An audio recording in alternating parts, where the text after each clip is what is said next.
खासदारांना आम्ही दारू मटणची पार्टी तर नाही केली, पण मुद्दा हा आहे की आधी एक पूर्ण पक्ष फोडायचा, मग त्याच्यातल्या काही लोकांना सांगायचं की तुम्हीच ओरिजिनल आहात, मग त्यातला एक नेता उघडायचा, मग नाव जातं, चिन्ह जातं, मग पुन्हा आपण नव्याने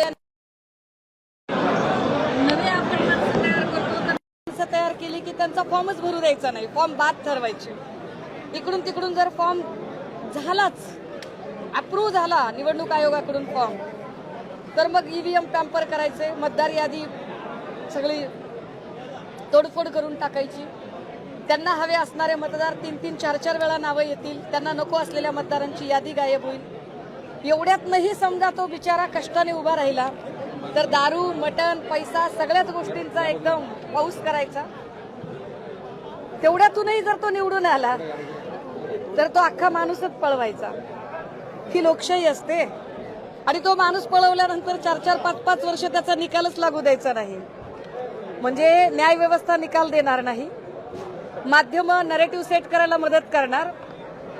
ह्या सगळ्या माध्यमांनी, विश्लेषकांनी, न्यायालयाने यांनी कुणीतरी हा विचार केलाय का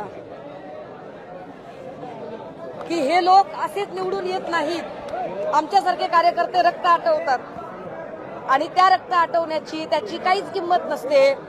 उद्या काय गॅरंटी आहे की जे 6 गेलेत आणि ते निवडून आले उद्याला, समजा उद्या शिंदेंनी ढिगावने पैसा खर्च केला आणि 6 जणांना निवडून आणलं आणि अमित शहाने शिंदेनी जी बोली लावली होती त्याच्या चौपट बोली लावली, तर तिकडे उडी टाकणार नाही त्याची काय गॅरंटी आहे? जो एक बार बिक सकता है वो बार बार बिक सकता है, वो बिकाऊ ही है. और ऐसे बिकाऊ लोगों से लोकतंत्र बनता है. आणि मोदी लोकतंत्र आणणार आहेत. Absolute power, absolute corruption.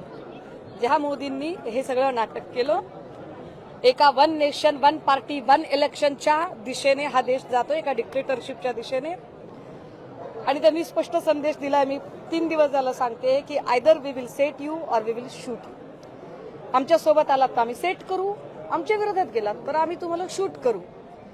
सगळ्या विरोधी पक्षाच्या नेत्यांनी आता एकदा ठरवावं लागेल गडे, कारण आता कार्यकर्त्यांची फरफट बस झाली की तुम्हाला खरंच जर आपली बहीण, आपली बायको, आपली मेहुणी, मेहुणीची पाहुणी, आपली वंशावळ ही सेट करायची आहे सबमिसिव्ह होऊन, का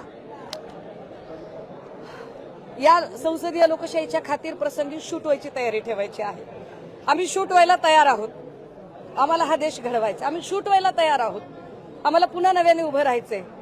पण सबमिसिव्ह राजकारण आता सोडून देऊन ताकदीनं उभं राहिलं पाहिजे. बाकी या नरेटिव्हचा काही फरक पडत नाही. भाजपची बार्किंग ब्रिगेड रोज काय बोलते त्याचा फरक पडत नाही. शिंदेंनी उभे केलेले, भले ते आमदार असतील, खासदार असतील, ज्यांचा भुंकणे एवढा धर्म आहे आणि तुकडा टाकल्यावर भुंकतात, अशा लोकांना उत्तर द्यायलाही आम्ही बांधील नाहीत, कारण उत्तर देण्यासाठी सुद्धा तेवढी बौद्धिक कुवत आणि लायकी लागते. ज्यांची लायकी नाही त्यांना आम्हाला उत्तर द्यावीसे वाटत नाहीत. जे संजय राऊतजींवरती आक्षेप घेतात आम्हाला त्यांनाही उत्तर द्यायची त्यांना आम्हाला वाटत नाही की गरज, कारण तृणमूल काँग्रेसमध्ये काही संजय राऊत नव्हते. सपाच्या बद्दल आता बोललं जाते तिथे काही संजय राऊत नाहीयेत. आम आदमी पार्टीमध्ये संजय राऊत नव्हते. त्यामुळे हे असले नरेटिव्ह सेट करणारे जे बाजार बुनगे आहेत, त्या असल्या बांडगुळांना आम्ही भीक पण घालत नाही. पण लढण्याची तयारी मात्र सगळ्यांनी प्रामाणिकपणे केली पाहिजे. सबमिसिव्ह राजकारण नको. बस झालं आता, फरफट होते या सगळ्यांमध्ये. उद्धव ठाकरे यांनी सगळ्यांसमोर उभं राहून सांगितलंय की तुमच्यापैकी कोणी या ठिकाणी यायला, त्यांना काय अधिकार आहे? त्यांना काय अधिकार आहे मी नेता नाही म्हणायचा? आम्ही नेता म्हटलंय ना त्यांना, ते नेते आहेत आमचे. त्यांना अधिकार नाही की मी नेता नाही तुमचा म्हणायचा. आम्ही आम्ही आम्ही त्यांना कसं काय बरं सोडू आणि कसं काय आम्ही रजा देऊ? त्यामुळे ते नाही बोलायचं त्यांनी, आणि बाकी काही बोलायचं ते नाही बोलायचं. आम्ही लढायला तयार आहोत. आम्ही पुन्हा पीक आणायला तयार आहोत. आम्ही पुन्हा मशागत करायला तयार आहोत. आम्ही पुन्हा पेरणी करू. आम्ही पुन्हा पीक टरारून उगवून आणू. पुन्हा चोरायचं असेल तर चोरा, पण टायगर बिगर म्हणू नका. Y+ सुरक्षित तुम्ही जिथं फिरता, Y+ सुरक्षित टायगर कधी फिरत नसतो, उंदरं फिरत असतात. उंदरांना ह्या सगळ्या पिंजऱ्या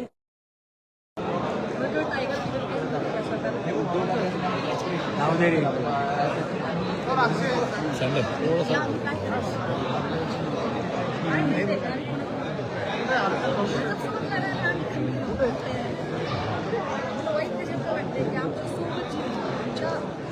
थोडी पाठी पाहिजे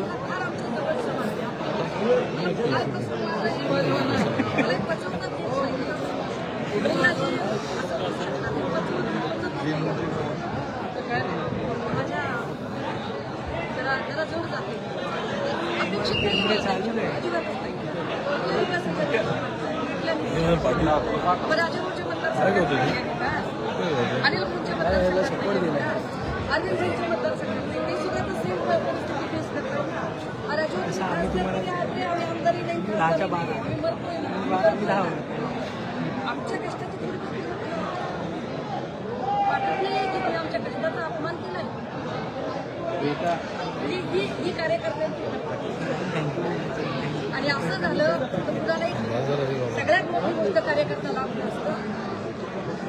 अशा बदमाशांना विकले जाणाऱ्या लोकांना पुन्हा कार्यकर्ता लाभला. मला नेते खूप लाभतील, खूप ताकदीचे, पण कार्यकर्ता लाभणार नाही.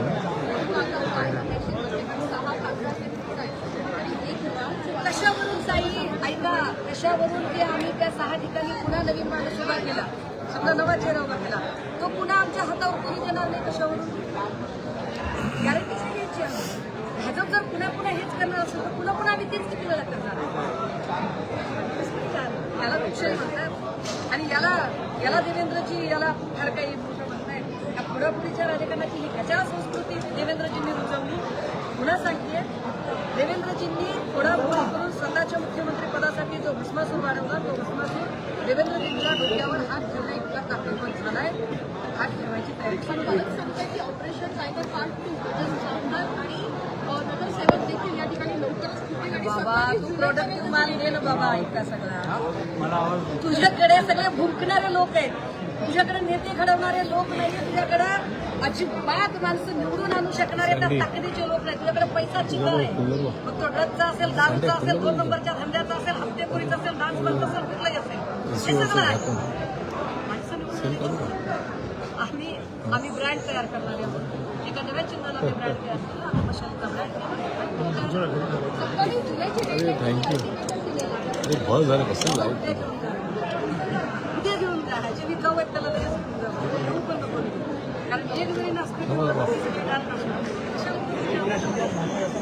देवेंद्र फडणवीस आणि माझ्यामध्ये थोडा घालण्याचा काही प्रयत्न करतात. जो उन्हें बताते हैं वो हमें नहीं बताते. देवेंद्र फडणवीस जर गावठी चाणक्य नसतील आणि गावठी चाणक्य असतील तर या सगळ्या गोड गुलखापांमध्ये आणि अनामतांमध्ये येतील. नाहीतरी आईबाबांच्या साईबाबाच्या आईबाबाच्या शब्द घेणारे लोक आहेत. ठीक आहे थँक्यू. असल्या बदमाशांनी चिमणून पोरांवरती